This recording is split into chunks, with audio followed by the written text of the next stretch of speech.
Hello and welcome back to the new player series for Crusader Kings 2. Last time we looked at what we needed to do, and essentially what we need to do is we need to wait for a couple of our vassals to die, and we need to wait for our vassal levies to just slowly go down in terms of how much they dislike us for raising them. So, that's what we're going to do. We're just going to unpause... Oh, wait, no, we have one other thing we need to do. We need to marry off our son and basically all of our sons if possible, and our daughters. So, Prince Hughes of France. He is 18. He's kind of average stats. Ideally, what do we want for him?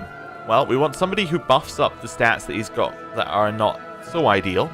Things like maybe his martial should be buffed up a little bit. So we want a wife that will help him out with that. Maybe his diplomacy. Maybe his stewardship. So we'll see if we can find a wife that will help there. We also want to find a wife who has good traits, if possible. Something that would then allow his children to be like strong, geniuses, quick, things like that. We also ideally want to find a wife who is in a strong position. In fact, that may be the most important one, is finding a strong wife. A powerful wife. So first thing we're going to do is we're going to check the Holy Roman Empire. They are the strongest people around. If he has a daughter, we want to marry it. So... he has a daughter, Princess Adelheid of the Holy Roman Empire. Ideally, we'd like to marry into that. She is 2, however. So when she is 16, the age that she can marry, our son would be 32. So it's not really going to work out. Our son needs to have children earlier than that. So maybe we have another son we can marry in, or another daughter. Who do we still have available? Beatrice is still available. And we also have some fairly young sons who are available. So, Holy Roman Empire. I wish to marry. Let's start with... let's try marrying his heir. Let's go arrange a betrothal between his heir and Beatrice. No. Why not? He likes us. He likes the age of Beatrice. He doesn't like her skills. He likes the prestige, but he has political concerns with that. Okay. Maybe it means he wants to attack us, and he doesn't want an alliance. Let's try his daughter. With Jack. No. Basically, yeah. He may want to attack us, so he's saying no to any kind of alliance. That's a problem. Okay. Next person we want to check. England. England are fairly strong. They are, like... a strong kingdom nearby us. We want an alliance with them. Okay. So, first things first, let's have a look at their children. This guy, he has too many heirs to titles under there. It's got ... Let's click on him. He is unmarried. Prince Godwine. Now, we have one daughter who could marry him. We have Beatrice.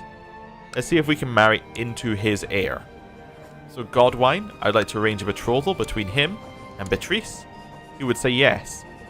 Because although he has political concerns, they're not against us. They're against other people.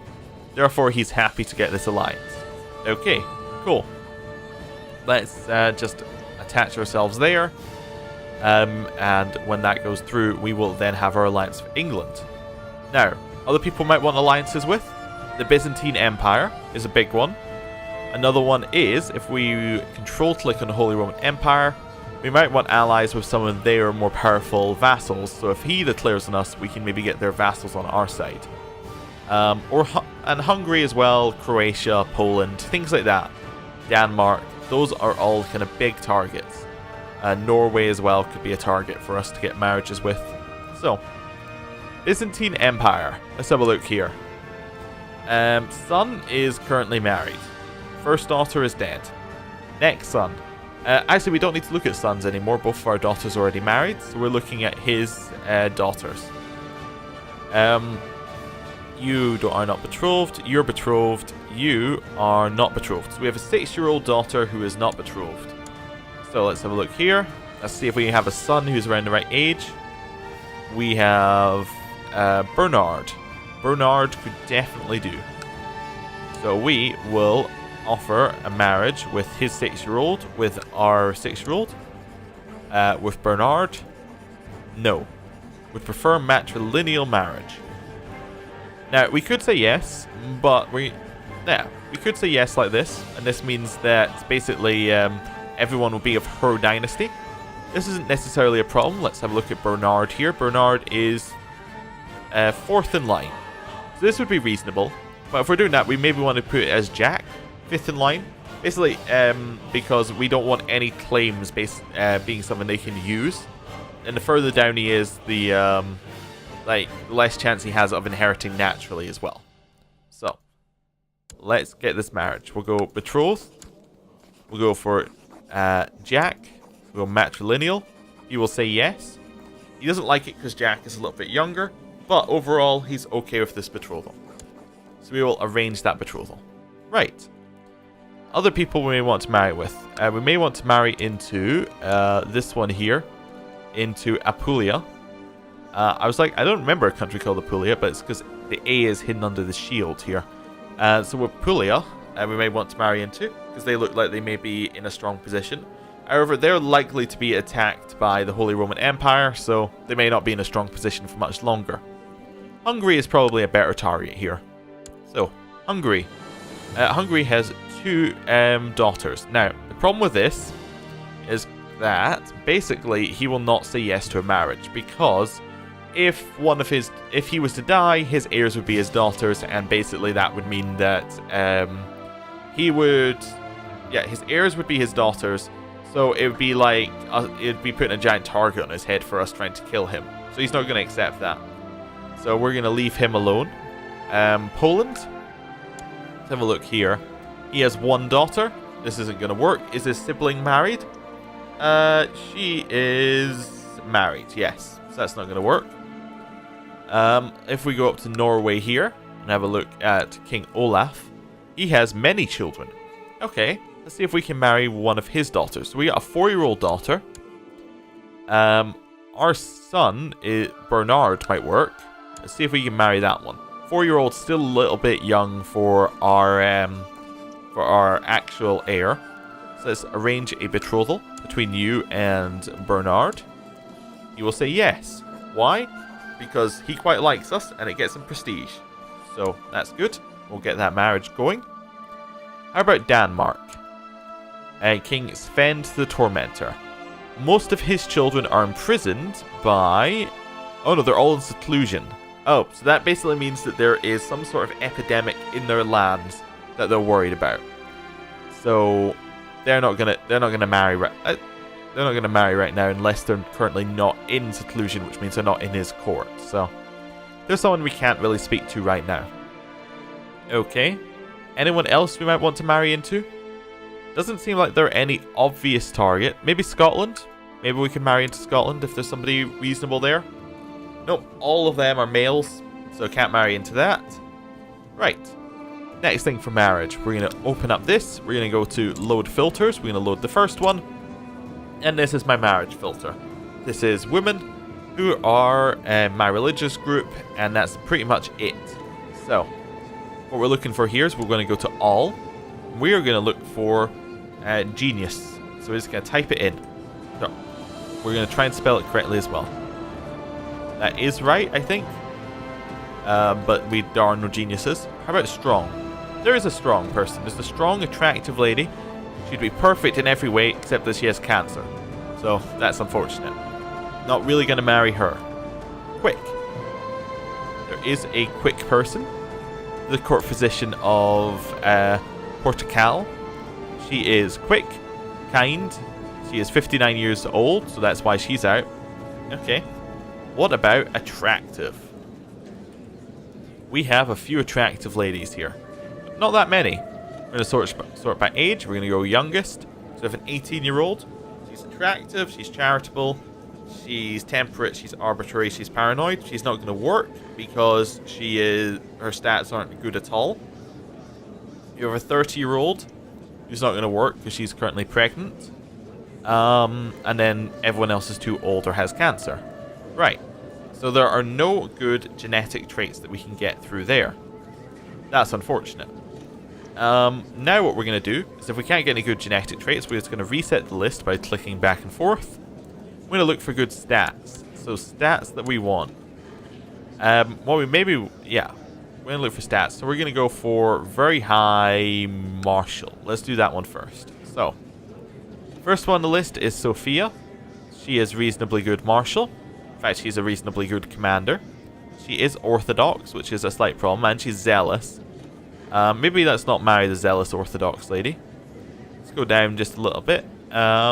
This person has reasonable stats.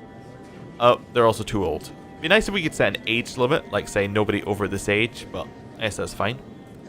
57-year-old, 17-year-old, reasonable stats. There's the person we wanted to marry earlier, but is too old. We're just going to go down until we see like a reasonable set of stats. I'm looking for basically no awful stats along the line. This person has reasonable stats. Okay, they'll do. So, apart from stewardship, their stats are basically over 10. They'll be a good marriage. They are lustful, so this means they've got more chance of getting children. Yeah, she seems like a good marriage. So we will arrange a marriage between her and our son. And he will say yes. Perfect. Right, now for our second son, Robert, we're going to look to get another alliance. So what we're going to do here to try and find the alliance is we're going to go Great House, yes. So this means everybody here is part of a Great House. Now I think if we sort by rank, it doesn't do anything, right? Yeah, it doesn't really do anything. That's fine. I just wanted to see if it would or not. Okay, so we're just going to basically click on people and we're going to see if there's anybody who pops up as like a ruler. That's roughly like basically anyone who is a ruler and would like a marriage here. So she is the sister of the Count of Capua. That seems very reasonable. Let's marry her. Let's arrange a marriage between our son Robert and her. He would say yes. He would prefer matrilineal marriage, but overall he really quite likes us. So he's going to say yes. Okay. Is she his heir? She is third in line, fourth in line. No, she's actually second in line. Oh, okay. Wait, is it Jonathan? Oh, okay. Sorry, I thought that was long hair, but that's actually a hood he has on his head. Okay. That explains my confusion there. Right.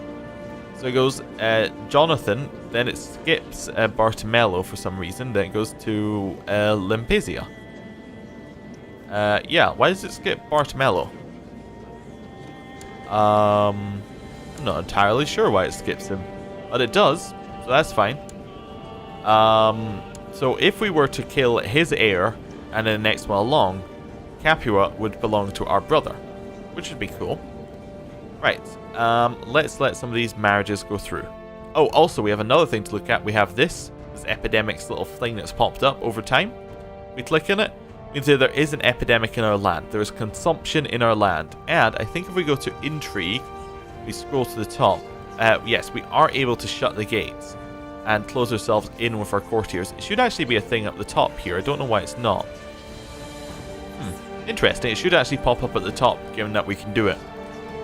Maybe it's because we recently took over the land. It's just not caught up yet. But basically what this means is that there is a horrible amount of disease in our realm. And it may be coming closer to us. If it arrives in our land, we could get the disease. So we're going to switch to epidemics. This is obviously a Reaper's Due feature. Reaper's Due being the one that dealt with all the kind of diseases and things. What we're going to do is we're going to stick into epidemics map mode, right down here. And we're just going to wait, and if it comes close to us, we will close the gates. So, on pause, let things go through. He's accepted our first ransom. We're going to right click on his face. We're going to go ransom prisoner. We're going to ransom the next prisoner along. We get 14 gold. Okay. Chief Ostmund of Jumped Land has accepted that our son is going to marry this random lowborn lady. Okay. The King of Norway has accepted the betrothal. We will form an alliance now. Fantastic. The Count of Capua has accepted the marriage, so we will now form an alliance. Yes. Okay. The Byzantine Empire has accepted the betrothal. We will offer them an alliance. They will say no, because they don't like us very much. But overall, it's not the worst thing in the world. We could we can perhaps twist him around here. If we were to say, get him to educate some of our children, we can do stuff like that. But the thing about the Byzantine Empire is it is currently, it is, if we have a look here, oh, it's primogeniture. Oh, usually it's elective, or sometimes it's elective. I guess they changed, or it's a different start when it's elective. So that's fine. His son will inherit everything. We don't need to worry. That point is no longer interesting. But basically, if we were to improve relations with his son, if he was to die, we could then get his son to give us the same alliance. So that could work. Okay. England have accepted our betrothal. We will form an alliance with them. You'll say yes. Fantastic. Right. Unpause. We have the alliance with Norway. We have the alliance with Capua. We have the ransom with him. I think that means we have no prisoners apart. No, we have one prisoner. We have Philippe currently. Okay. And we have the alliance with England. Continue on pause just for a little bit. Okay, I think that's everything done there. Next one we need to look at in the intrigue tab is this one, known plots. We have a lot of plots that we know about. We have a ton of different plots that we know about. And we could go through each one. We could be like, oh, here's a plot for somebody trying to kill King Philippe of France. We could join that plot. And actually that would not be the worst plot in the world to join. If we wanted to kill him. There's somebody trying to fabricate claims on us. There's all these different plots. Here's the thing. It could take us ages to go through these. These are 27 plots. There's a button right here. You can just say, we don't want any plots in our lands. We'll just send out a cease and desist order to all of them. There we go. We'll see all of these plots in a second. We now know of 8 plots. These are the people who have said no to the cease and desist. Pretty much. I kind of want to join in this kill the King of France plot. We're going to ask to join it. Oh, we can't. Actually, these people still haven't gotten back to him. Okay. Give it a second. These are the 2 plots for people who have said no. Okay. That's fine. Next one, we can do something with Count Hughes. We're just going to keep the information to ourselves again about Count Hughes until we get another capture him event. Okay, we're going to speed up the game. We're going to set a peace for just a little bit. Okay, arranged marriage. This is our son Eudes has come of age. And he can now marry Sansa. Sure. Go marry her. I have absolutely no problems with that. She has arrived at our court. No problems. Okay. Unpause the game. Just the other day, skulking as I often do, I caught Count Raymond of Melguel and my daughter-in-law Lempesia in flagrant. For shame, she could be his daughter. They didn't notice me, but I'm still in shock. So who? If we click here on relations, doesn't show anything. I was hoping it would show up in lovers. So Raymond of Meguel. This means they're scandalous, they must be exposed. The flesh is weak, forgive and forget. Or I smell profit. Let's try blackmailing them. Let's try getting some money. Okay. Ah, this is Raymond of Meguel. He is in Toulouse. He's like a count in Toulouse who is a master seducer. To the filthy prude Henri, here take my money. If you don't keep this quiet, I'll do things that you cannot even begin to imagine.